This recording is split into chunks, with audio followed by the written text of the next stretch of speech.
नमस्ते। आप सभी का स्वागत है आज के इस कार्यक्रम में। और आज हम स्वागत कर रहे हैं बाबा रामदास जी और अवनीश जी का। बात करेंगे कुछ देश से संबंधित विषयों की। और आप सभी से अनुरोध है, कृपया चैनल को सब्सक्राइब कर लें, वीडियो को लाइक कर लें और हमारे मर्चेंडाइज स्टोर धर्मापणा पर अवश्य जाएं, जहां पर चल रही है सीजनल सेल। 15 दिसंबर तक 30% डिस्काउंट है, वहाँ अवश्य जाएं, नीचे लिंक डिस्क्रिप्शन में है।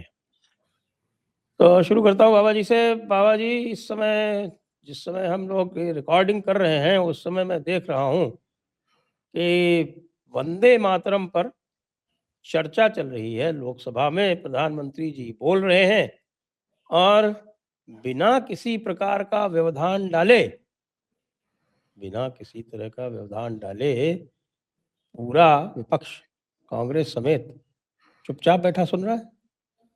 कोई हल्ला गुल्ला नहीं, कोई नारेबाजी नहीं। ये क्या हो रहा है? सर, विपक्ष तो चुपचाप बैठा सुन ही रहा है। सर, जो मुस्लिम पक्ष है ना देश का, वो भी चुपचाप बैठा सुन रहा है। बल्कि वो ऐसे दीवार से ना ऐसे खड़ा होके ऐसे लगा के ऐसे करके देख रहा है। एक टांग पर खड़ा है, दूसरी टांग उसने दीवार से लगा रखी है।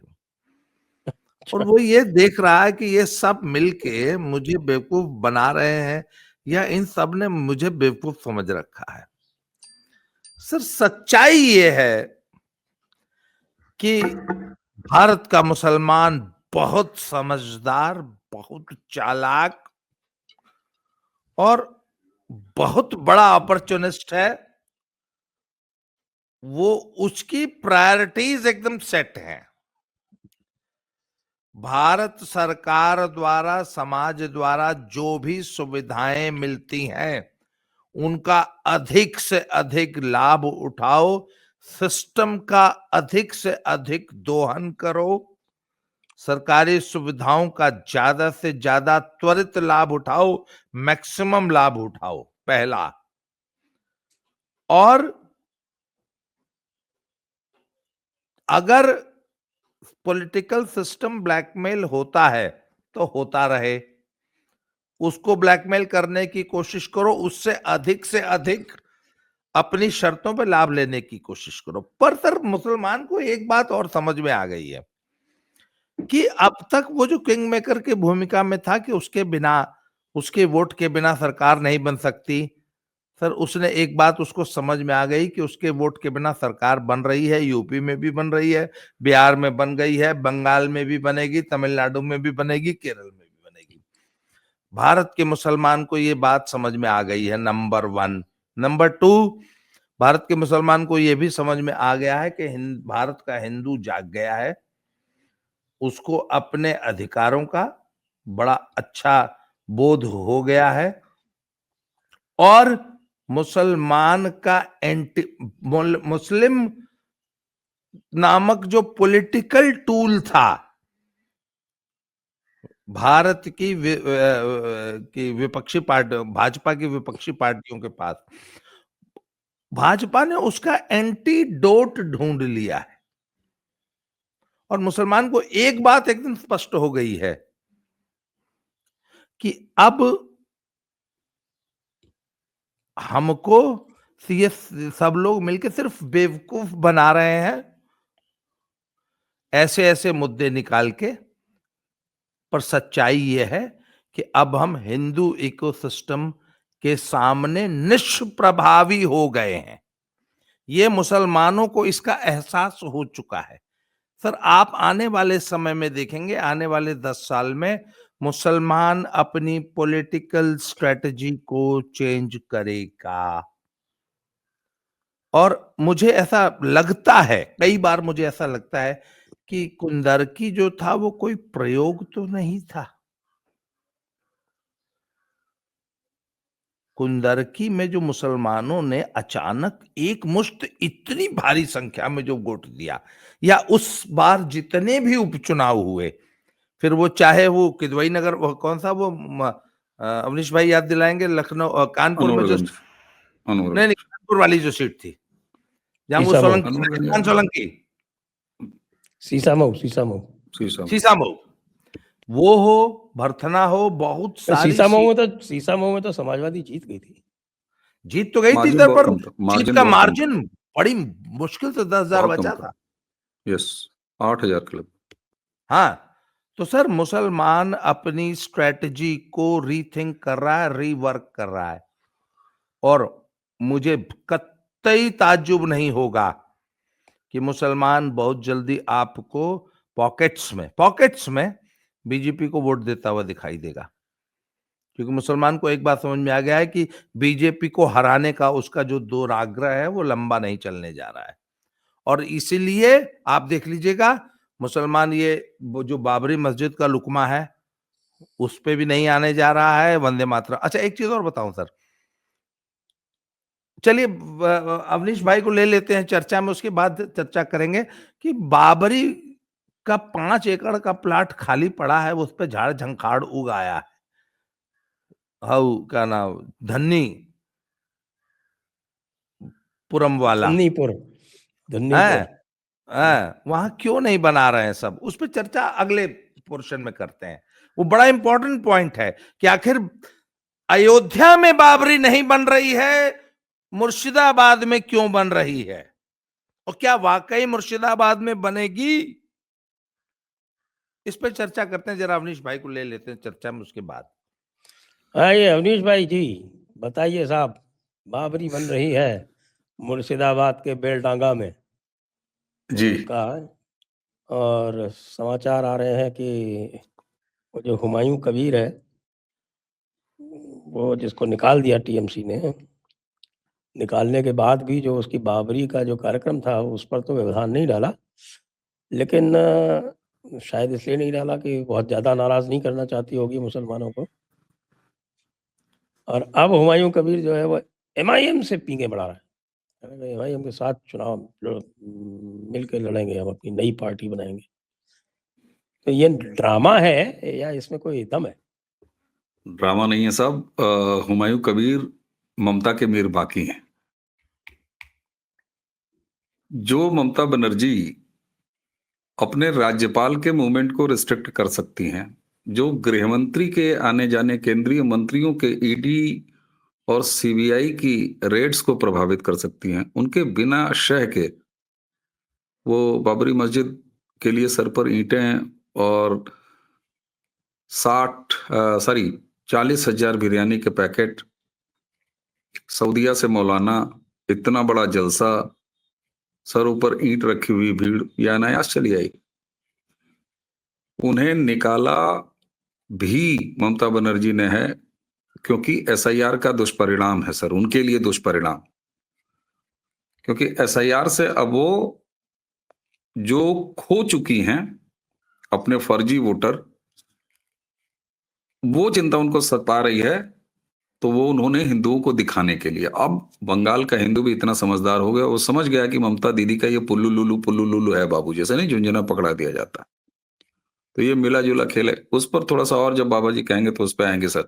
जरा वंदे मातरम पर चले सर। प्रधानमंत्री जी की काम करने की एक शैली है, वो तय समय पर तय काम पहले से करके रखते हैं, लेकिन समय का चुनाव बड़ा शानदार होता है। मुझे एक चीज याद आती है, उज्ज्वला योजना जब वो लॉन्च कर रहे थे 2017 में, उत्तर प्रदेश का चुनाव आने वाला था, अभी घोषणा वोषणा नहीं हुई थी, लेकिन उन्होंने लॉन्च किया, और लॉन्च करने के लिए उन्होंने उत्तर प्रदेश का ईस्टर्न यूपी का बलिया जनपद चुना। तुरंत मीडिया में शुरू हो गया, बाकी लोग शुरू हो गए कि देखिए यूपी का चुनाव में माहौल बनाने के लिए मोदी जी बलिया से उज्ज्वला योजना लॉन्च कर रहे हैं। अंतिम समय तक किसको नहीं पता था कि बलिया का चुनाव क्यों, सारे लोग इंक्लूडिंग मी यही कि ठीक है यूपी का इलेक्शन आ रहा है, माहौल बना रहे हैं मोदी जी। लेकिन ये राज तब खुला जब मोदी जी ने तुरंत भाइयों बहनों करने के बाद अपनी बात शुरू की। मैं उस आयोजन में मौजूद था किसी दूसरी भूमिका में। उन्होंने बताया कि बलिया पूरे भारत में वो जिला है जहां आबादी के रेशियो में सबसे कम एलपीजी कनेक्शन है। आप सोचिए, जो व्यक्ति उज्ज्वला योजना को लॉन्च करने के लिए इतना माइन्यूटली काम करता हो कि कौन सा यूपी पूरे देश का जिला है जहां आबादी के रेशियो में सबसे कम एलपीजी कनेक्शन है, उस बलिया का चुनाव करो। वो बंगाल भी हो सकता था, वो कहीं भी हो सकता था। सर, आज प्रधानमंत्री जी 150 साल पूरे होने के अवसर पर ये चर्चा संसद में, और अक्सर होता यह है कि प्रधानमंत्री सबसे बाद में, नेता सदन सबसे बाद में बोलते हैं। लेकिन 12 बजे से चर्चा शुरू हुई है, इस समय 12:51 पर हम लोगों की रिकॉर्डिंग पहुंच चुकी है। प्रधानमंत्री ने स्वयं सबसे पहले चर्चा इनिशिएट की। एनडीए की लिस्ट अगर आप देखेंगे वक्ताओं की, तो लंबी लिस्ट है। सबसे ऊपर पीएम मोदी, अनुराग ठाकुर, बिप्लब देव, बांसुरी स्वराज, संबित पात्रा, तेजस्वी सूर्या, संतोष पांडे, सौमित्र खान और राजनाथ सिंह जी। शुरुआत कर रहे हैं प्रधानमंत्री, अंत कर रहे हैं रक्षा मंत्री। ये पूरा स्वरूप, और दिन कौन सा है? 150 साल वंदे मातरम के। विपक्ष से भी हैं, अभी वो लोग भी बोलेंगे। गौरव गोगोई हैं, प्रियंका वाड्रा हैं, दीपेंद्र हैं, हुड्डा जी, विमलेश हैं, प्रणीत शिंदे हैं, प्रशांत पटोले हैं, जमाला किरण रेड्डी और जोसा मैथ। सर, इसकी भूमिका भी वो पहले से बनाना शुरू कर देते हैं। जरा याद करें, मैकाले का उन्होंने सबसे पहले जिक्र कहां किया, और उसके बाद से अचानक एक लंबे गैप के बाद उन्होंने अयोध्या में जब धर्म ध्वजा फहरा लिया, तब वो आए गुलामी की संस्कृति के सफाई पे, और उन्होंने एजेंडा रख दिया कि हमें इससे अब मुक्ति पानी है। उसके बाद अब कोई गैप नहीं आ रहा है लंबा। अभी वो कनक्लेव में गए वहां पर, और ये वंदे मातरम से उन्होंने ये करना शुरू कर दिया। इस चर्चा के बाद जो निष्कर्ष आएगा उसको वो अप्लाई करेंगे। अब सर, बाबा जी ने भी कहा और आपने भी शुरुआत में कहा कि कांग्रेस एकदम शांत सुन रही है। कांग्रेस इसलिए शांत सुन रही है, अभी पता चलेगा प्रियंका क्या बोलेंगी, बाकी क्या बोलेंगे, तब उनका नंबर आएगा। लेकिन बाबा जी ने जो कहा ना, एकदम सटीक बात है कि दीवार से सट के इस देश का मुसलमान चुपचाप देख रहा है। क्यों? क्योंकि जब ये देख रहा है, तब आज 8 तारीख है, 5 तारीख को उम्मीद पोर्टल पर रात के 12 बजे वक्फ प्रॉपर्टियों को अपलोड करने की समय सीमा समाप्त हो गई, और परिणाम यह है कि 8 लाख संपत्तियों में से 8.8 लाख संपत्तियों में से केवल 2.16 लाख संपत्तियां वो अपलोड हो सकी हैं। यानी ऑलमोस्ट 75%, 75% वक्फ की प्रॉपर्टियां जिसको लैंड जिहाद करके हासिल किया था इस देश के मुसलमान ने, वो अब गंवाने के मुहाने पर खड़ा है। मैं दावा करता हूं सर, वक्फ में जो बिल है उसमें सुप्रीम कोर्ट ने समय देने से मना कर दिया, खारिज कर दिया मुकदमा, और सुप्रीम कोर्ट से कम मुसलमानों से ज्यादा आशा इस देश के हिंदुओं को रही होगी कि उनके पक्ष में वो टाइम बढ़ा देगा, लेकिन खारिज कर दिया। ये है कि कानून में वो प्रोविजन है कि उन्होंने कहा कि नहीं, हो गया 6 महीना, खारिज, तुम ट्राइब्यूनल्स के पास जाओ। क्यों? क्योंकि कानून में प्रोविजन है कि ट्राइब्यूनल्स के पास 6 महीने हैं। किरण रिजिजू जी ने कहा ट्राइब्यूनल में जाने से पहले ही, क्योंकि सेंट्रल ट्राइब्यूनल कोई है नहीं, स्टेट ट्राइब्यूनल्स है, तो सबको, सारे मुतविल्लिस को अपने अपने स्टेट में जाना पड़ेगा। इस बीच में आप देखिए कितना रिलैक्स कर रहे हैं। रिजिजू जी ने कहा कि भैया ऐसा है, 2 महीने हम कोई पेनल्टी नहीं लगाएंगे, कोई तुम्हारे ऊपर एक्शन नहीं लेंगे, आराम से कर लो। ट्राइब्यूनल में जाओ, वहां से परमिशन लो। पंजाब सबसे पहले पहुंच गया 6 तारीख को, और पंजाब के वक्फ बोर्ड ने 3 महीने का अपने ट्राइब्यूनल से टाइम ले लिया। मैं सारे ट्राइब्यूनल से, वक्फ ट्राइब्यूनल से हाथ जोड़ के निवेदन करूंगा कि 6 महीने का पूरा टाइम भरपूर दीजिए इनको। और फिर भी मेरा दावा है सर कि 2-3-4% से ऊपर और अपलोडिंग नहीं हो पाएगी। कारण ये, हम कागज नहीं दिखाएंगे। कागज है ये नहीं है, कहां से दिखाओगे, कहां से अपलोड करोगे, कहां से अपलोड करोगे सर? और तो और ममता जी तक ने वक्फ के रूल लागू कर दिए। ममता ने क्या कहा था सर? गोली मार दोगे तब भी वक्फ अपने यहां लागू नहीं होने दूंगी। लेकिन घुटनों पर बैठ के और कहा कि नहीं जनाब, हर डिस्ट्रिक्ट मजिस्ट्रेट को लेटर लिखा कि भैया 5 तारीख के रात के 12 बजे से पहले इंश्योर करो जल्दी जल्दी सारे अपलोड हो जाए। फिर भी एक चीज और याद दिला दूं सर दर्शकों को, जिस समय वक्फ का ये अमेंडमेंट एक्ट आ रहा था, ये कहते हैं, आरोप लगा रहे हैं, ये कोर्ट में भी गए हैं, मध्य प्रदेश हाई कोर्ट में गए हैं, वहां से भी उन्होंने कहा ट्रिब्यूनल पे जाओ। वो कह रहे थे कि साहब अपलोड नहीं हो पा रहा है, वो पोर्टल जो है वेबसाइट डाउन हो गई है और वो ले नहीं रहा है, ये नहीं कर रहा है। ये क्या ड्रामा कर रहे हैं? आप याद कीजिए सर, क्यूआर कोड के साथ मस्जिदों मस्जिदों सड़क सड़क तक इन लोगों ने अभियान चलाया कि वक्फ का विरोध करने के लिए स्कैन करो। तब तुम्हारे पास नेट था, तब तुम्हारे पास सारी चीजें थी। अब पोर्टल नहीं चल रहा है। सर पोर्टल भी चल रहा है। इन्होंने अपने एड़ी का पसीना अपने सर तक ले आए हैं।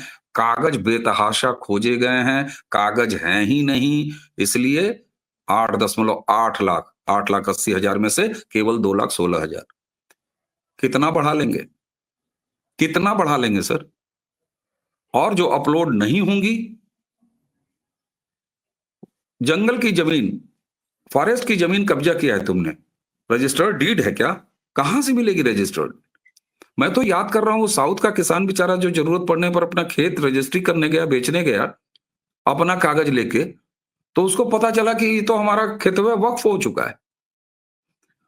अब वो कितना खुश होगा, क्योंकि कागज तो उस किसान के पास है और फर्जी वक्फ है।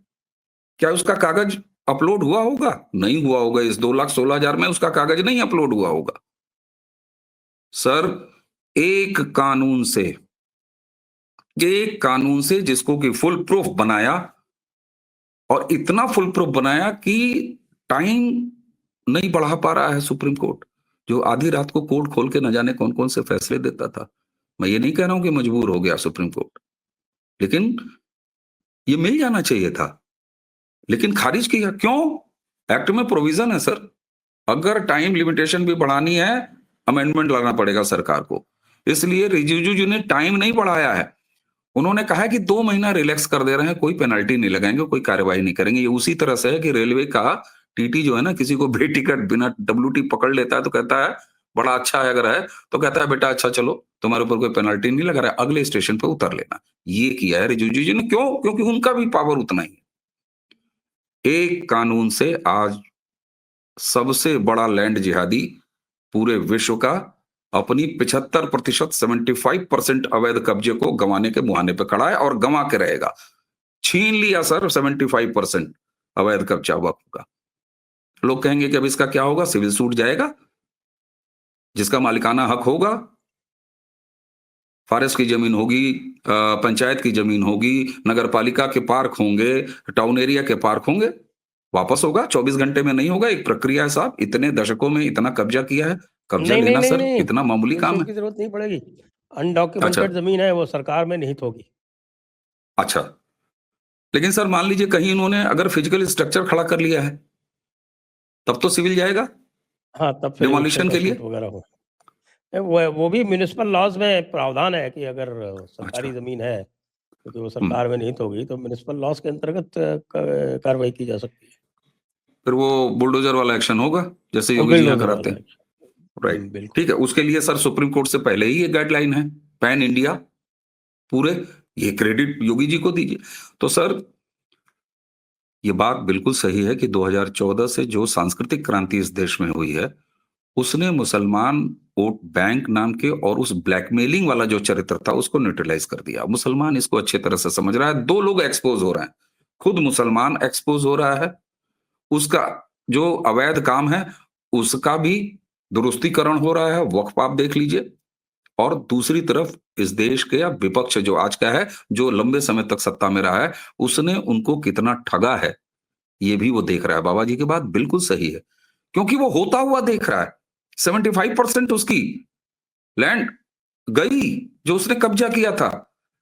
सर 8.8 लाख प्रॉपर्टीज इस भारत में खड़ा कर देना, गजवाए हिंद का वो मसाला तैयार था सर। ये क्या था? जमीन, जिसकी जमीन जरजोरू जमीन, और क्या है? किस बात का झगड़ा है नेचुरली? तो वो शनै शनै अपने काम की तरफ आगे बढ़ रहा था, लेकिन वो ठगा गया है। तो निश्चित तौर पर, और बंगाल में सर बाबरी मस्जिद पर जरा अगर वापस आ जाऊं तो ममता बनर्जी डबल गेम खेल रही हैं। हम्म। तो ये ममता बनर्जी का डबल गेम है। मुझे उम्मीद है कि बंगाल के लोग इसको, खासकर हिंदू, इसको समझ जाएंगे। और बाबा जी ने कुछ आगे बढ़ाने की बात की है, तो मुझे लगता है कि कुछ और एंगल आएगा, तब इस पे कुछ ऐड ऑन होगा सर। जी बाबा जी, तो ये जो SIR चल रहा है बंगाल में, और जिसके लिए ममता दीदी यहाँ तक कह चुकी हैं कि मैंने SIR का ऑपोजिशन इसलिए नहीं किया क्योंकि फिर मैं समझ गई थी कि मेरे लिए ट्रैप है, और फिर ये कॉन्स्टिट्यूशनल ब्रेकडाउन का हवाला देके और अमित शाह यहाँ पर प्रेसिडेंट रूल लगवा देते थे। इसलिए मैंने SIR को अलाउ किया, क्योंकि पहले वो कह चुकी थी कि हम SIR नहीं होने देंगे। तो अब SIR का जो खाका नज़र आ रहा है वो क्या है बंगाल में? सर ये बात देखिए, एक बात बताऊं आपको, ममता बनर्जी को और पूरे समूचे विपक्ष को, पूरे इंडिया अलायंस को पता था ना तो ये SIR को रोक सकते हैं, न ये वक्फ बोर्ड के कानून को देश में, पूरे देश में लागू होने से रोक सकते हैं। ये सिर्फ मुसलमानों के आगे, वो शेख चिल्ली की कहानी आती है ना, जो वो शेख चिल्ली था, वो अपनी बीवी के सामने रोज तलवार निकाल के भांजता था, वो बीवी को इम्प्रेस करने की कोशिश करता था। पर सर शुरू में तो बीवी इम्प्रेस हुई थी, पर थोड़े दिन बाद वो समझ गई थी कि यार ये शेख चिल्ली है, इनके बस का कुछ है नहीं। मुसलमानों को एक बात समझ में आ गई कि ये जितने विपक्ष के नेता हैं ये मेरा बेवकूफ बना रहे हैं। एक तो सर मुसलमानों ने इनको एक ठेका दिया था, टेंडर दिया था कि जाओ हमारा वोट तुमको मिलेगा, जाकर बीजेपी को रोक लो। सर इनको एक बात समझ में आ रही है कि ये बीजेपी को नहीं रोक सकते, केंद्र में नहीं रोक सकते, राज्यों में नहीं रोक सकते। तो सर मुसलमान इनसे हो गया है निराश, और वो ये समझ गया है कि मात्र 13% मुस्लिम आबादी से 80% हिंदुओं की राजनीति करने वाली भाजपा को नहीं रोका जा सकता। ये बात इंडिया अलायंस के सभी घटक दल भी समझ गए हैं और मुसलमान भी समझ गए हैं। तो सर SIR होगा। अच्छा एक चीज, मुसलमानों को एक गलत फहमी थी कि आखिर करोड़ों मुसलमानों को देश से कैसे निकाल देंगे, अगर निकाल देंगे, अगर निकालने लगेंगे तो अखिलेश, तेजस्वी और राहुल गांधी और ममता बनर्जी जैसे नेता खड़े हो जाएंगे, नहीं जाने देंगे। सर रोहिंग्या और बांग्लादेशी अपने आप अपना सामान लेके भागने लगे, भगाने की जरूरत ही नहीं पड़ी। ये बात मुसलमान भी तो देख रहा है। सर मुसलमान इतना बेवकूफ है, मुसलमान सब समझ रहा है कि यार SIR भी करा लिया, SIR में हमारा भया दोहन हो रहा था, किसकी नागरिकता चली गई, किसका वोटर लिस्ट से नाम कट गया। जो ओरिजिनल मुसलमान है वो देख नहीं रहा है, गांव में बैठा, शहर में बैठा, कि यार कौन से, किसका मेरा गलत नाम कट गया, इसका मतलब मेरा भया दोहन हो रहा था, पहली बात। तो सर SIR कंप्लीट होने की दिशा में बढ़ रहा है 12 राज्यों का। आज 9 या 10 तारीख हो गई, कल 11 तारीख लास्ट डेट है। 11 को ही है ना लास्ट डेट, एक हफ्ता जो एक्सटेंड हुआ था 4 तारीख थी, 11 तारीख को। हाँ आज तो 8 तारीख है, अभी 2-3 दिन है। हाँ, तीन दिन, आखिरी 3 दिन बाकी हैं। पर मुझे लगता है कि 90%, 99% के आसपास जो है वो अपलोडिंग का काम कंप्लीट हो चुका है। राजस्थान में तो 100% हो गया। हाँ जी, हर जगह यही स्पीड है सर, हर जगह यही और स्पीड है। मैं बताऊं, मेरा तो इतना आसान रहा कि मैंने अपना पुराना जो इलेक्टोरल रोल था 2002 का, उसमें से अपना नाम ढूंढ के केवल BLO को भेज दिया, अपना आधार कार्ड भेज दिया, और उसने अपने आप, और कल मैंने उसको पूछा, उसने कहा साहब मैंने आपका भर के और उसको अपलोड भी कर दिया, हो गया काम। इतना सरल कल मुझे सर मेरा अनुभव था, 5 मेरे परिवार में वोट हैं, बेटे का नया इंट्रोड्यूस करा है फॉर्म 6, कुल मिला के मुझे 15 मिनट लगे और चारों अपडेट हो गए और बेटे का फॉर्म 6 भी सबमिट करा दिया। ये स्पीड है सर। अच्छा सर अब आ जाते हैं जरा अयोध्या में। सर भारत का मुसलमान बाबरी मस्जिद को एक शिकस्त के रूप में देखता है। बिल्कुल। हिंदुओं ने, भाई आज तक हिंदू संविधान, कानून, कोर्ट, सुप्रीम कोर्ट, सबकी बाट जो होता रहा, पर यदि उसके सब्र का प्याला भर गया तो फिर वो किसी की नहीं सुनेगा और एक सुनामी की तरह आएगा और बहा के ले जाएगा। एक चीज और बताऊं सर, काशी विश्वनाथ कॉरिडोर के इर्द को पहुंचने वाली प्रत्येक सड़क 17 मीटर चौड़ी हो रही है।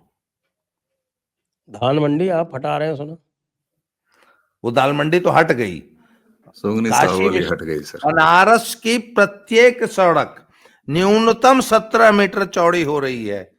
इसका मतलब मुसलमान भी समझता है सर कि 17 मीटर चौड़ी सड़क का क्या मतलब होता है। लाखों लोग 10 मिनट में पहुंच जाएंगे। और हिंदुओं के सब्र का प्याला जिस दिन भर जाएगा उस दिन हमारे पास 33,000 मंदिरों की सूची तैयार पड़ी है। मुसलमान इस तथ्य को समझ चुका है सर।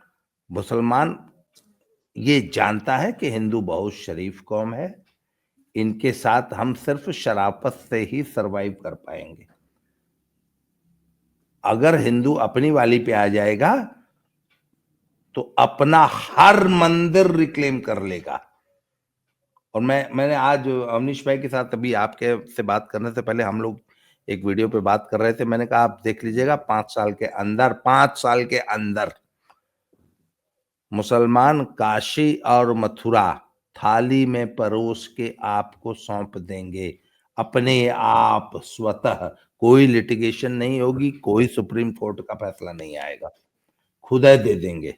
बस सड़कें चौड़ी कर दीजिए, अपने पहुंच जो मंदिर आपको रिक्लेम करना है उस तक पहुंचने वाली सड़क चौड़ी कर दीजिए।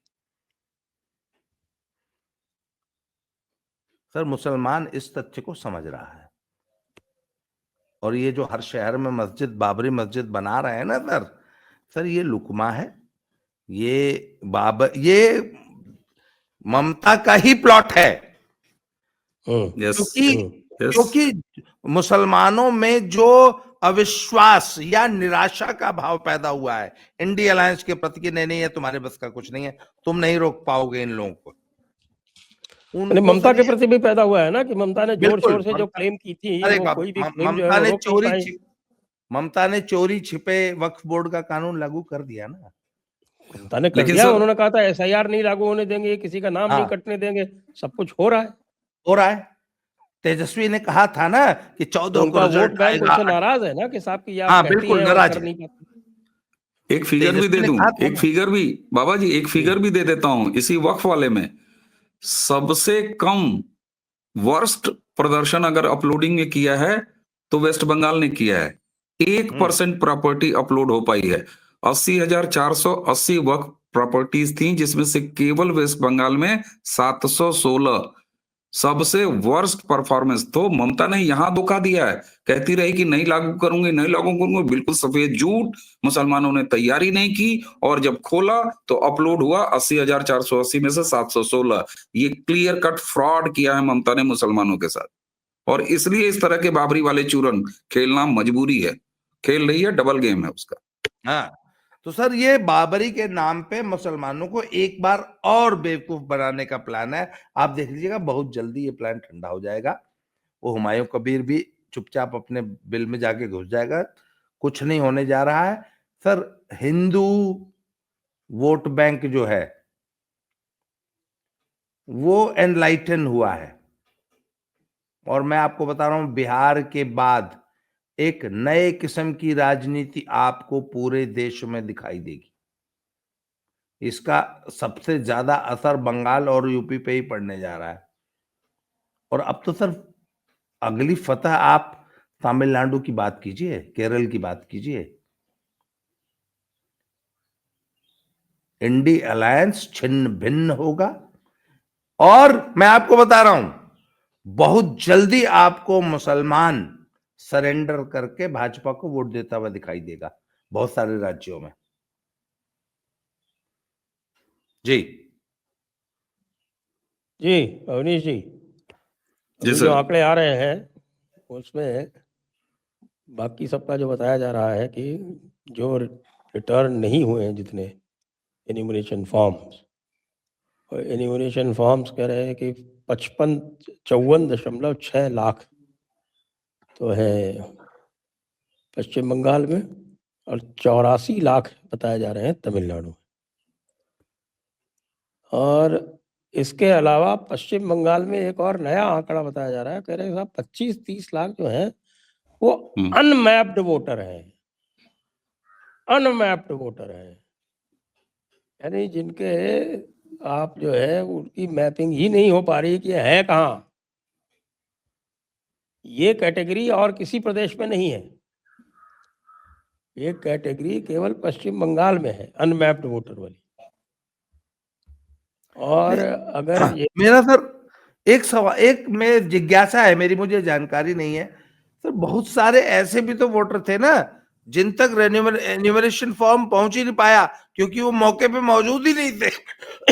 अनट्रेसेबल वही तो है, वोटर, अनमैप्ड वोटर वही तो है। अनमैप्ड वही हैं। अच्छा, अनमैप्ड वही है, ओके। हाँ, वो बॉर्डर जैसे क्रॉस वो कर चुके हैं, आपके कहाँ वो से बेचारे मैप गुलशन में कॉलोनी, आएंगे? कौन सी नाम है उसका, गुलशन कॉलोनी, पूरी खाली हो गई, जी जिसमें 2 पूरी लाख खाली लोग हो गई। बताए जाते थे और पता चला जब वहां पहुंचे तो 20,000 ही मिले।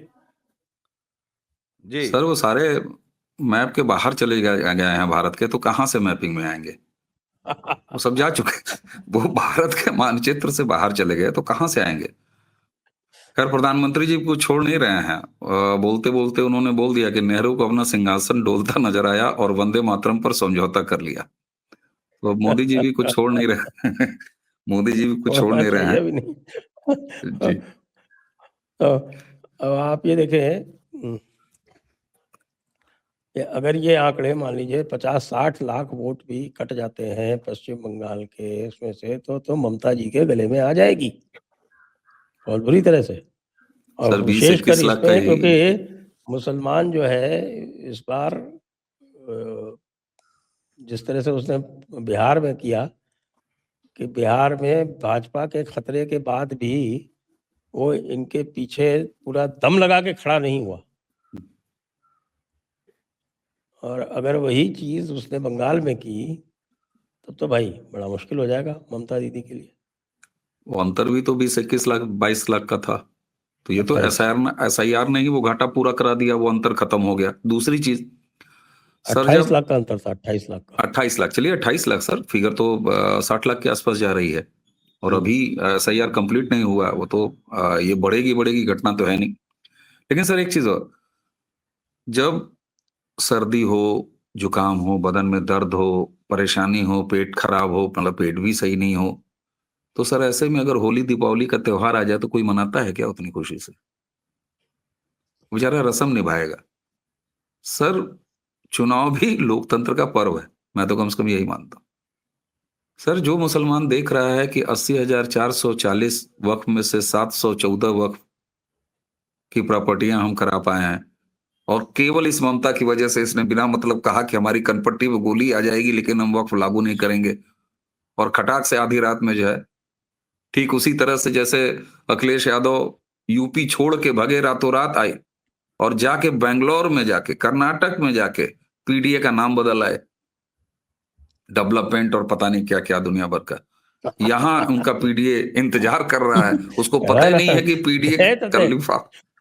फतेहपुर सीकरी गए तो थे अभी पीडीए के सर आजम खान फिर अधिष्ठाता भीतर के रूप चले में। गए हैं और बाबा जी यहाँ अलग को हराम मचाए पड़े हैं। नहीं नहीं नहीं नहीं, जो अखिलेश यादव की जो लेटेस्ट जो स्ट्रेटजी है वो नई मुस्लिम लीडरशिप यूपी में खड़ी कर रहे हैं, जिसमें जो सबसे बड़ा नेता बनाने की प्लानिंग है वो इकरा हसन को है। इकरा हसन को, हाँ। हाँ, एक और बड़ा नेता ये बनाना चाहते थे, संभल वाला जो है उनका बर्क साहब का जो पोता है, तो वो बेचारा नहीं तो बन पाया। वो तो नहीं बन पाया, परंतु इकरा हसन को जो है वो प्रोजेक्ट कर रहे हैं अखिलेश जी इन अ बिग वे। इकरा हसन जी जगह जगह जाके इंटरव्यूज दे रही हैं और पूरे देश का दौरा कर रही हैं सर। इकरा हसन इकलौती एक ऐसी मुस्लिम नेत्री थी जो कि बिहार तक जाके प्रचार करके आई, हालांकि उनकी किसी ने सुनी नहीं है, परंतु अब SIR को लेके और वक्फ को लेके इकरा हसन भी इंटरव्यू दे रही हैं, और जो महमूद मदनी वाली भाषा दोबारा इकरा हसन ने बोलनी शुरू की है, वो भी जो है जिहाद का नया मतलब समझा रही हैं। कल मैंने उनका एक इंटरव्यू देखा है जिसमें वो जिहाद क्यों जरूरी है, और जिहाद को बदनाम किया है भाजपा ने, संघियों ने।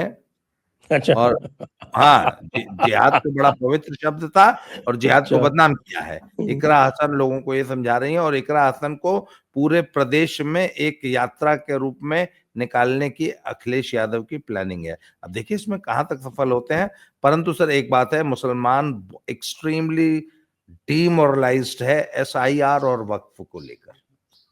मैं आज की तारीख में जो मोरल की बात बता दूं आपको, तो एक्सट्रीमली डीमोरलाइज्ड अबाउट। और सर मैं आपको बताऊं सर, सड़क चौड़ीकरण का भी बहुत बुरा असर पड़ा। दुनिया समझ रही है कि सड़क क्यों चौड़ी हो रही है। सड़क चौड़ी होने से यातायात सुचारू रूप से चलेगा, जो कि मुसलमानों को सूट नहीं करता। फास्ट मूविंग ट्रैफिक इनको सूट नहीं करता।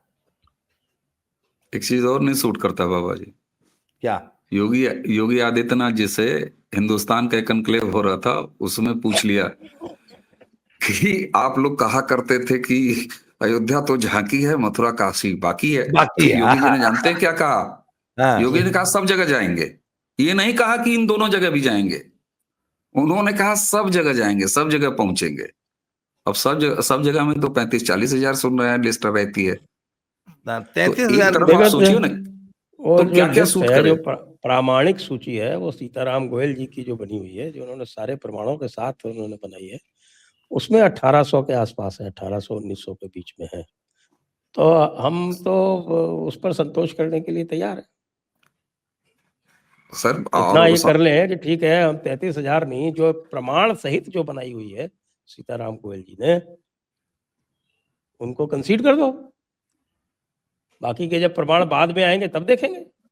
बिल्कुल, योगी जी कह ही रहे हैं कि सब जगह पहुंच जाएंगे, तो आप हामी भरो, योगी जी सब जगह पहुंच जाएंगे और हिंदू पहुंच जाएगा, बाबा जी ऐसा कह रहे हैं। एक चीज और हुआ है सर, ये जो अचानक आप देखिए, मदनी ने जब बोला कि बहुत ज्यादा जब हमारे किसी का भी उत्पीड़न होता है, जुल्म होता है, तो उसके बाद जिहाद होता है। साथ में उसने कहा क्या? मदनी ने कहा कि आपने हमारे जिहाद के दरअसल अच्छे मतलब को, जो हमारा अंदर वाला, अरे बाहर वाला भी एक जिहाद है, 2 जिहाद होता है ना। शब्द क्या कहा कि क्या क्या कह के आपने बदनाम किया है हमारे जिहाद को। थूक जिहाद, लव जिहाद, लैंड जिहाद। सर ये अचानक मदनी का, उसके बाद इकरा हसन, सपा के सांसद, इन सबका जिहाद के सही माने बताने के लिए बिना मौसम के बरसात की शैली में जो बाहर आए हैं। दरअसल इसके पीछे का असली दर्द कागज का नहीं मिलना है, और वक्फ की 75% जो गजवाए हिंद के पहले चरण के तहत इन्होंने हासिल कर लिया था, उसका सरकना है। ये वहां से जिहाद निकल के आ रहा है, ये दर्द वहां से आ रहा है। अदरवाइज कोई मौसम नहीं था मदनी को बोलने का। क्या मतलब है, चुप रहते तुम। शुरुआत में अकबकाए देखिए हुए साहब, मौलानाओं को आप देखेगा टीवी डिबेट्स में दर्शकों। ये अब वो जमाना नहीं रहा। मोहिबुल्लाह नदवी भी बोल रहे थे पार्लियामेंट में खड़े होकर जिहाद के बारे में, और जिहाद और नफस से हमको बेवकूफ जो बनाने की कोशिश होती है, वो अब नहीं चलेगा। नहीं क्योंकि चलेगा, अब बिल्कुल इंटरनेट पर कुरान अवेलेबल है, हम सब पढ़ सकते हैं, और बिल्कुल। जिहाद की जो सारी तफसीरें हैं वो लिखी हुई है। और ये खुद कह रहे हैं, क्या खुद कह रहे हैं कि साहब जिहाद जो है वो जुल्म से लड़ने का नाम है। अब मैं सबको बता चुका हूँ, अब और लोगों ने भी सीख लिया है, सबको पता है जुल्म क्या होता है। कुरान के अंदर कुफ्र सबसे बड़ा जुल्म है, और वो क्यों है? क्योंकि जो काफिर है वो अल्लाह के ऊपर जुल्म करता है, अल्लाह के बराबर में दूसरों को खड़ा करके। ये सबसे बड़ा जुल्म है। सबसे बड़ा जो तो हमें जुल्म का मतलब पता है। एक किताब लिखी गई है ब्रिगेडियर SK मलिक द्वारा, बड़ी प्रसिद्ध किताब है। इनकी जो नेशनल डिफेंस एकेडमी है काकुल में, एबटाबाद में, उसमें पढ़ाई जाती है। उसमें यही लिखा हुआ है, अंग्रेजी में है चूंकि, तो उसका नाम है किताब का Quranic concept of war. Quranic concept of war. और कुरानिक कॉन्सेप्ट ऑफ वॉर में वो कहते हैं कि साहब की war is necessary to fight operation. अब आप अंग्रेज हो या अंग्रेजी पढ़े हुए हो, आपको उर्दू का पता नहीं, आपको इस्लाम का पता नहीं, तो आप यही समझोगे कि ऑपरेशन मतलब ये जो लेफ्टिस्ट मीनिंग ऑपरेशन है, शोषण वंचन, ये सब साहब इसके खिलाफ लड़ते हो। इस्लाम में मतलब ही ऑपरेशन का अलग है। ऑपरेशन का मतलब है अनबिलीफ। अगर आपने अल्लाह के राइट्स होते हैं उसमें, देखिए बड़ी विचित्र बात है, लेकिन ये इसके ऊपर मैंने कई सारे एपिसोड्स भी किए हुए हैं। कुरान में इंसान के अधिकार नहीं होते, केवल अल्लाह के अधिकार होते हैं। और उसमें अल्लाह का सबसे बड़ा अधिकार ये है कि साहब अकेले उसी की इबादत की जाएगी। आयतुल कुर्सी है उनकी 2.255, उसमें ये लिखा हुआ है, अल्लाह के अलावा और किसी की इबादत नहीं की जा सकती। और अगर आप इबादत करोगे तो आप फिर अल्लाह के अधिकारों पे आप चोट करते हो, जुल्म करते हो। जुल्म का मतलब ये है। मदनी जब कहता है कि साहब कि जिहाद जुल्म से लड़ने का नाम है, तो वो ये सोचता है कि लोगों को अब जुल्म का मतलब नहीं पता है। हमने सबको सिखा दिया है। जी, बाबा जी। बिल्कुल। तो सर बात यह है कि असल में इनके ऊपर जो जुल्म हो रहा है ना इस समय, वो तो चलो कुरानिक जुल्म तो है ही है, एफआईआर सबसे बड़ा जुल्म हो गया सर, उसके ऊपर वक्फ हो गया, तो इनको जिहाद यूपी याद में आ रहा है। अलग लेवल है जुल्म का सर। हाँ, तो बताइए, सर बाबा जी ने अत्याधुनिक 15,000 कैपेसिटी का डिटेंशन कैंप तैयार किया है। सुविधाएं सुनेंगे तो ऐसा लगेगा 5 स्टार होटल है।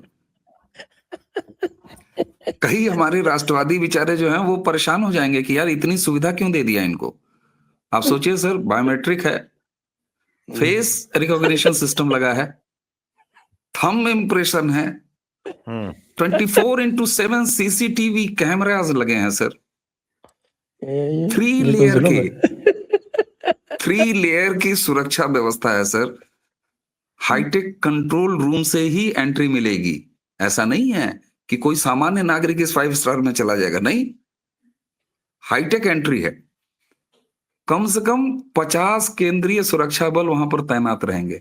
एक फोन बाहर रखवा लिया ब्लॉक पे। जाएगा, सबसे पहली बात फोन बाहर रखवा लिया जाएगा। अरे अभी क्या क्या हाँ, ये बाहर तो रखवा बहुत लिया बड़ा जाएगा योगी जी के डिटेंशन कैंप पे, आगे तो सुनिए आपको बताएं। बाकी आपकी प्राइवेसी, जो हमारे 15,000 लोग वहां डिटेन किए जाएंगे, उनकी प्राइवेसी भंग ना हो, इसलिए पूरी तरह सेंट्रलाइज्ड कंट्रोल्ड एंट्री पॉइंट है, और जिसमें केवल जो अधिकृत होंगे अधिकारी वही जाएंगे। और सबसे बड़ी नेमत क्या दिया है योगी जी ने, एक ही उस 15,000 की कैपेसिटी वाले डिटेंशन कैंप में महिला और पुरुष दोनों रखे जाएंगे। तो ये तो साहब बहुत बड़ा जुल्म है, ये लिखा है ना। इसीलिए मैं समझ गया, मैं बिल्कुल समझ गया। इसीलिए कुरान में लिखा हुआ है, आयत सूरत अल बकरा 254, उसमें कहता है जो काफिर है वही जालिम है। 2.254 देख लीजिए उसकी, उसका जो अंतिम सेंटेंस है वो यही कहता है कि जो काफिर है वही जालिम है। अब ये सामने हो रहा है आपके। और बन कहाँ रहा है सर? योगी जी ने परसों अधिकारियों की मीटिंग ली एसआईआर पे, और डीएम्स को कहा, सॉरी इनको सारे विधायकों की मीटिंग ली अपने, और परसों मीटिंग ली, कहा कि ऐसा है एसआईआर कर्मचारी ही खाली नहीं कराएंगे, और कर्मचारी और अधिकारी जो मेहनत करेंगे उसी के बदौलत आप चुनाव नहीं जीत जाएंगे। भागिए यहां से, अपने अपने क्षेत्र में जाइए और 100% एसआईआर वो सुनिश्चित कराइए। और उसी में एक चीज उन्होंने कहा कि हमने जो है वो फर्जी लोगों की पहचान कर ली है, सबसे ज्यादा 2 जिलों में है, नाम भी बताया उन्होंने। कहा एक अलीगढ़ में अलीगढ़ में, दोनों पश्चिमी उत्तर प्रदेश के हैं, उसमें अलीगढ़ है और दूसरा नाम मुझे याद नहीं आ रहा है, अगर मैं गलत बोलना नहीं चाहता हूँ, वो भी उसी इलाके में है। और ये डिटेंशन कैंप, देवबंद तो नहीं है? नहीं नहीं, पूरा जिला है सर, पूरा जिले का नाम लिया उन्होंने। मैं दूसरे वाले के बारे में, दर्शक गूगल कर लेंगे तो पता लग जाएगा, मुझे एकदम ध्यान नहीं आ रहा है तो बताना। नहीं, संभल भी नहीं, संभल से तो पहले ही तड़िया दिया है उन्होंने कायदे से सर। अच्छा। ये बनाया भी जा रहा है वहीं, सबसे पहला इतना हाईटेक, और उन्होंने 17 नगर निगम को जो यूपी के हैं उनको ऑर्डर किया है कि अपने अपने यहाँ पहचान करो, और लोग निकल पड़े हैं।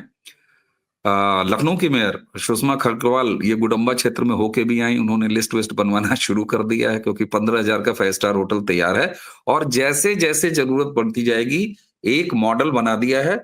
और ये पूरे देश का सबसे बड़ी कैपेसिटी का और हाईटेक डिटेंशन कैंप है जो योगी जी ने प्रस्तावित कर दिया है, बजट सैंक्शन हो गया, मेरे ख्याल से कल या परसों से बनना शुरू हो जाएगा, और जरूरत पड़ी तो और वो बनाएंगे। अच्छा साहब, एक चीज और मैं देख रहा हूँ, इंडी अलायंस का ब्रेकअप तो उत्तर प्रदेश से ही आरंभ हो गया। आपके विधान परिषद इलेक्शंस में कांग्रेस अलग चुनाव लड़ रही है। सर वहां बिहार में ही कौन सा उनका एका था, बिहार में ही अलग हो चुके थे। अभी ये झारखंड में कुछ डेवलपमेंट हो रहा है बीच में, अब पता नहीं, वो तो जब मोटा भाई देखेंगे तब, वो पर्दा जब वो खोलते हैं तभी होता है। लेकिन लग रहा था कि अभी 3-4 दिन पहले तक की कुछ हो जाएगा, क्योंकि कल्पना और हेमंत सोरेन दोनों करीब 4-5 दिन तक उधर रहे दिल्ली में। लेकिन आप बताइए, इनके कर्म तो खुद ऐसे है ना सर। बिहार में क्या इन्होंने, हेमंत सोरेन ने अपनी तरफ से तोड़ा क्या? वो गए थे बेचारे बिहार लड़ने, भगा दिया। और अब कांग्रेस के अंदर से ही आवाजें आने लगी हैं कि ये अलग लड़ेंगे, अकेले लड़ेंगे। बंगाल में कोई सवाल ही नहीं है कि कांग्रेस के ममता के साथ, तो कांग्रेस खुद को पैन इंडिया मुसलमानों के लिए तैयार कर रही है कि हमारे सामने वापस आ जाओ।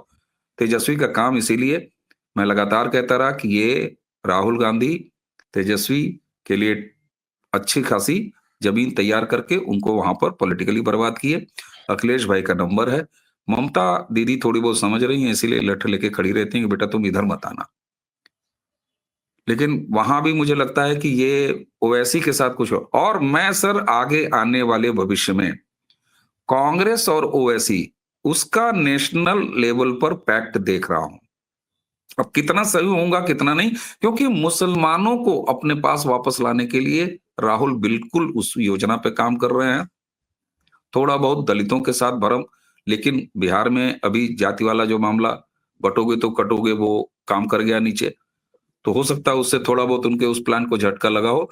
लेकिन पता नहीं क्यों मुझे बार बार ऐसा लगता है कि ओवैसी और कांग्रेस एक दिन इनका साथ बनना ही बनना है। ओवैसी ने तो ये जाहिर भी करा दिया था जब इंडिया अलायंस का हिस्सा बनने के लिए वो बिहार में तैयार थे। तो ये एक दिखाई दे रहा है। और उत्तर प्रदेश में सर, बहन जी जिस तरीके से मुसलमानों का हाथ पकड़ रही हैं, ये पहली बार है बहन मायावती की राजनीति में कि उन्होंने मुसलमानों के बीच कार्यक्रम कर रहे हैं। पार्टी बसपा कभी नहीं किया था, कभी नहीं किया था। टिकट वो थोक भाव से चूंकि बेचती हैं तो अपना पैसा लेके एमआरपी पे दे देती हैं। तो बहन जी का यहां उतरना और खासतौर से मुसलमानों के बीच में उतरना, कांग्रेस का अलग यहां पर मुसलमानों को टारगेट करना, उसी के साथ अखिलेश यादव के साथ खुद, तो सर वही क्या कहते हैं, वो उतना ही है, वो नंगा नहाएगा क्या, निचोड़ेगा क्या। तो हैं कितने, आप ही ने करेक्ट किया था मुझे, और बिल्कुल सही बात। तो उसके बाद मैंने थोड़ा बहुत अध्ययन किया, तो उसके बाद मुझे समझ में आया कि नहीं, ये जानबूझ के अपनी संख्या बढ़ाते हैं। ये बताते हैं कि नहीं हम बिल्कुल किंग मेकर हैं, जबकि उतने हैं नहीं। ये कार्यक्रम में आपने मुझे करेक्ट किया था। तो है ही उतने, अब उतने में कितने कटोरियां आ जाएंगी भाई, ओवैसी भी आके लड़ेंगे ही। राहुल लश्कर कांग्रेस बनाए घूम ही रहे हैं, मायावती जी कह रही कि अरे भाईजान इधर आओ। अखिलेश यादव परेशान है कि अवनीश उनके भाई, कटोरे को कटोरा ना मैं बना के चलनी बना दिया इन लोगों ने जी। मैं इसमें एक चीज ऐड करना चाहता हूं। जहां तक मैं मुस्लिम साइकी को समझता हूं, अगले चुनाव में मुझे मुसलमानों के उदासीन रह के घर बैठे रहने की संभावना ज्यादा दिखती है। ये भी कर सकता है वो। अगले चुनाव में सर बहुत संभव है कि मुसलमान वोट डालने न निकले, उत्तर प्रदेश के विधानसभा चुनाव में भी और 2029 के लोकसभा चुनाव में भी। क्योंकि ये पैटर्न, ये बिहेवियर हम 2019 में यूपी में देख चुके हैं। हालांकि लेकिन आज एक तक चीज उसके बताऊं सर, लेकिन जी एक चीज बताऊं सर, ये जो वक्त में जमीन लूज करने का जो मामला जब जमीन पर पहुंचेगा ना, मस्जिद मस्जिद हर फ्राइडे को, उसके बाद क्या रिएक्शन रहेगा। सड़क पर निकलने की तो हिम्मत नहीं, सड़क पर निकलने की तो हिम्मत नहीं है। सुप्रीम कोर्ट से जाके ये मामला अटका सकेंगे, अब इसकी भी उम्मीद जाती रही। अवनीश तो भाई, उसके बाद ये पॉलिटिकली कैसे बिहेव करेंगे, ये भी जरा देखना है। अवनीश भाई, सिर्फ वक्फ तक सीमित नहीं है बात। एक चीज का ध्यान दीजिए, शिमला में संजौली मस्जिद संजोली के मस, साथ, यस। नहीं नहीं, वो उसमें एक नया एंगल जुड़ा है। जो जमीन थी वो सही है, पर नक्शा सिर्फ एक मंजिल का पास था। ऊपर वाला गिराएंगे। उसका उन्होंने एक्सटेंड कर लिया और 3 मंजिल एक्स्ट्रा बना ली। अभी हालांकि वो सुप्रीम कोर्ट से उनको स्टे मिल गया है, पर वो बहुत लंबा नहीं चलेगा। संजौली मस्जिद टूटने जा रही है। तो सर, छोटी सी मस्जिद, छोटी सी जमीन पे 4 कमरे का नक्शा पास करा के उसको एक भव्य इमारत बना लेने का ट्रेंड तो पूरे इंडिया में है। नैनीताल, शिमला से याद आया मुझे, सर, नैनीताल में पूरे इंडिया स्टेडियम के में बगल में आप उत्तर प्रदेश की किसी भी मस्जिद में चले जाइए, आपको ये चीज दिखाई देगी। ओरिजिनल नक्शा, ओरिजिनल जमीन इतनी सी है, उसको 10 गुना 20 गुना बढ़ा लिया गया है, ऊपर की तरफ भी और साइड में भी।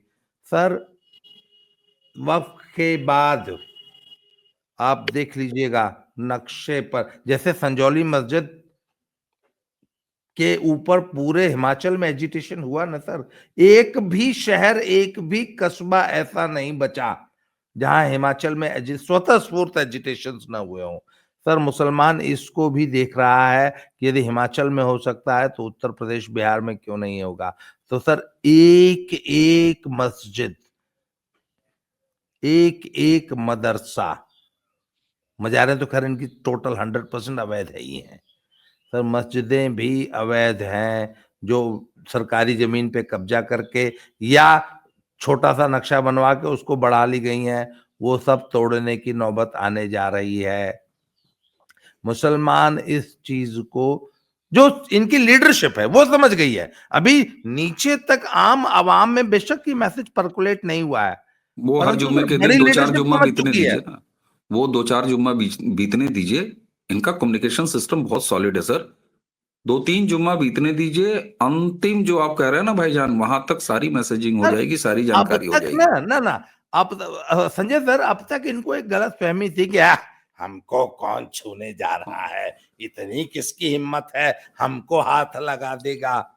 सर, ये सारे भ्रम टूट गए, वक्फ बोर्ड में भी और एफआईआर में भी।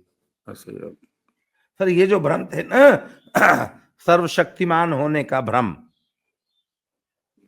संसाधनों पर पहला हक, वही हाँ, जाता रहा, और उसके अभी लौटने की कोई उम्मीद भी नहीं दिख रही। हाँ सर, वो सबसे था बड़ी ना, प्रॉब्लम ये दिल्ली के कुछ बस्तियों, कुछ इलाकों में होता था कि इतनी हिम्मत है पुलिस की, हमारे मोहल्ले में आ जाएगी। अब पुलिस बुलडोजर पे बैठ के आ रही है सर। मुसलमान को ये मैसेज बहुत स्ट्रांगली गया है एफआईआर और वक्फ से। सर, ये बहुत बड़ा डीमोरलाइजिंग फैक्टर है, और इसका असर आपको आने वाले चुनाव के पैटर्न पे दिखाई देगा, वोटिंग पैटर्न पे दिखाई देगा, वोटिंग परसेंटेज। और सर, एक बात बताऊं, मुसलमानों के बारे में ऐसे ही कहा जाता है, बहुत लड़ाकू कौम है। हम तो कहते ही हैं कि हारी हुई कौमों का मजहब है, एक सेकंड में हार मानने वाले होते हैं, एक सेकंड में नाड़ा खोल देते हैं तलवार का।